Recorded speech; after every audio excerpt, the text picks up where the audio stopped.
continued and continued and continued until the end of August.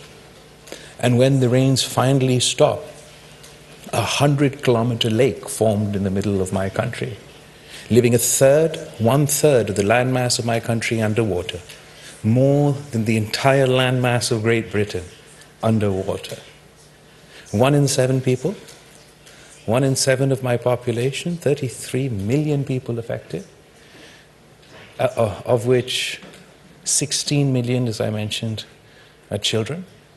600,000 are pregnant women waiting to give birth under the open sky. 1,700 people have passed away so far, a third of which are children. The climate devastation has left more than 1 million houses destroyed, 4.3 million acres of standing crop underwater. The UN Health Organization, World Health Organization, has warned of a second catastrophe in the form of a health catastrophe with waterborne diseases spreading at epidemic proportions. We have concerns about food security following the flood damage, and then in addition to that, the economic consequences of this tragedy is already being felt and will continue to get worse if we're unable to address it. We're incredibly grateful to the German people, to the German government, to yourself for the support, the assistance that you've given so far, but Madam Foreign Minister, particularly given your leadership on the topic of climate change, I requested today your assistance and leadership on this issue, because I want to be able to get justice for my people. As the United Nations Secretary General said, it is not a question about charity, it's a question of justice. Pakistan produces less than 1% of the global carbon footprint, 0.8%. But we are amongst the 10 most climate-stressed countries on the planet. And that surely is unfair, that these 33 million people are currently paying in the form of their lives, in the form of their livelihoods, for the consequences of climate change that are a result of global action. And I hope that the solution of this global problem is also collective, is also global, because we too aspire to build back in a greener manner, in a more climate resilient manner, in a manner that has positive implications for our environment, that allows us to adapt, to mitigate, to transition for the challenging times to come. And your leadership and support would be very much appreciated during this phase. Frankly, Pakistan needs its own green revolution and green politics.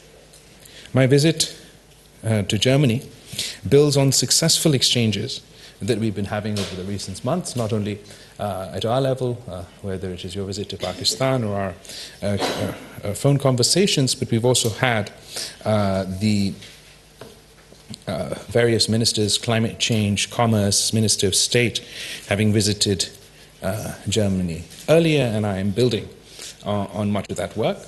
I am confident that the mutual desire to deepen our bilateral relations would prove to be a win-win for both our countries.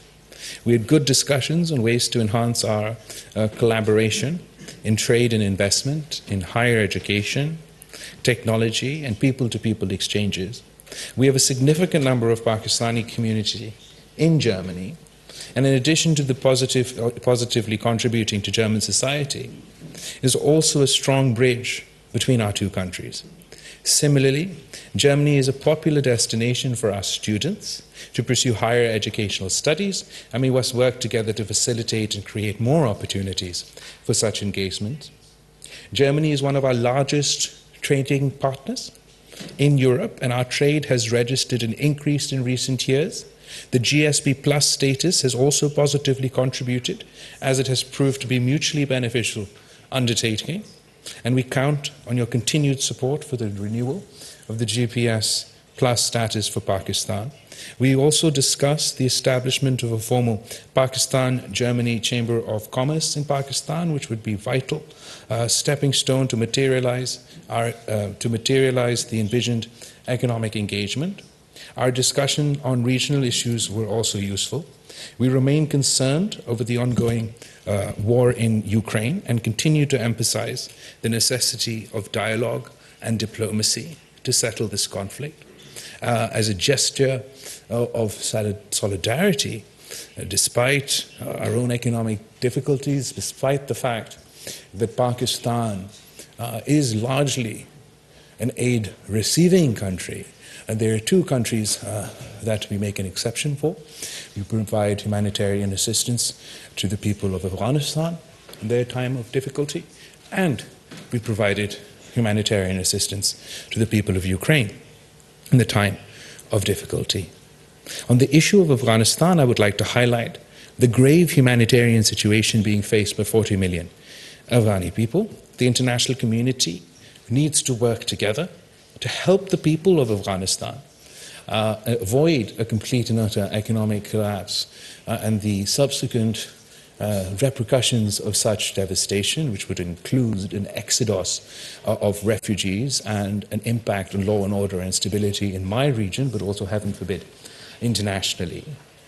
While at the same time, it is also our hope that the Afghan authorities would be responsive to the expectations of the Afghan community regarding respect for human rights, inclusivity, and to take effective actions against terrorism.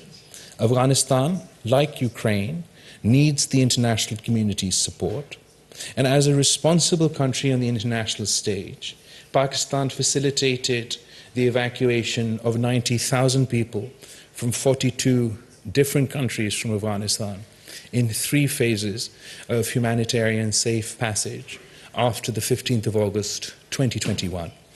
We had facilitated requests from Germany also and hope to be of further assistance. At the end, I'd like to highlight, Madam Foreign Minister, the grave human rights violations being committed in occupied Jammu and Kashmir and the risks it poses for regional peace and stability. I reiterate that peace in South Asia would not be possible without the peaceful resolution of the Jammu and Kashmir dispute, in accordance with the UN resolutions, in accordance with international law, and with respect to international institutions, their resolutions and their frameworks, and in accordance with the wishes of the Kashmiri people. I conclude by thanking the Foreign Minister for her invitation, and I'd like to invite her once again to visit Pakistan at her earliest convenience.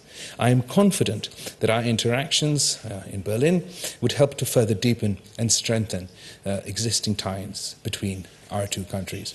Thank you. We have time for 2 brief question rounds. Madam Minister, Ukrainian President Zelensky called upon people today to stop. वज़ीर ख़ारजा Bilawal Bhutto Zardari German हम मनसब के साथ मुश्तरका news conference कर रहे हैं। German वज़ीर ख़ारजा ने पाकिस्तान के सैलाब मुतासरीन के लिए 1 करोड़ यूरो का ऐलान किया है। उन्होंने कहा कि सैलाबी पानी से पैदा होने वाला मच्छर मलेरिया का बायस बन रहा है। जर्मनी पाकिस्तान का अहम तिजारती शराकतदार है और जर्मनी पाकिस्तान के साथ ताल्लुकात को मज़ीद मुस्तहकम करने का ख्वाह है। वज़ीर ख़ारजा बिलावल भुट्टो ज़रदारी ने कहा कि पाकिस्तान इस वक्त सैलाब की सूरत में मुश्किल माशी सूरत हाल से गुजर रहा है। तबाहकुन सैलाब ने पाकिस्तान में बड़ी तबाही मचाई है और बीमारियां फैल रही हैं। सैलाब से पाकिस्तान में 3 करोड़ 30 लाख से ज़्यादा अफराद मुतासर हुए हैं। उनकी इमदाद के लिए जर्मनी ने 1 करोड़ यूरोज़ का ऐलान किया है। इसके साथ साथ वज़ीर ख़ारजा बिलावल भुट्टो ज़रदारी ने जर्मनी के विजिट के दौरान और वज़ीर जर्मन हम मनसब से मुलाकात के हवाले से, 2 तरफ़ा ताल्लुकात के हवाले से भी मीडिया को आगाह किया अपनी न्यूज़ कॉन्फ्रेंस में। साथ ही साथ रशिया यूक्रेन के मामलात, इंटरनेशनल जितने भी मामलात हैं उस पर बात की। ख़ास तौर पर कश्मीर पर पाकिस्तान के मौक़िफ़ को दोहराया वज़ीर ख़ारजा बिलावल भुट्टो ज़रदारी ने। पाकिस्तानी तलबा के हवाले से जो जर्मनी में क़याम पज़ीर हैं, तालीम हासिल कर रहे हैं, उनकी देखभाल के हवाले से जर्मन किरदार को भी सराहा वज़ीर ख़ारजा बिलावल भुट्टो ज़रदारी ने।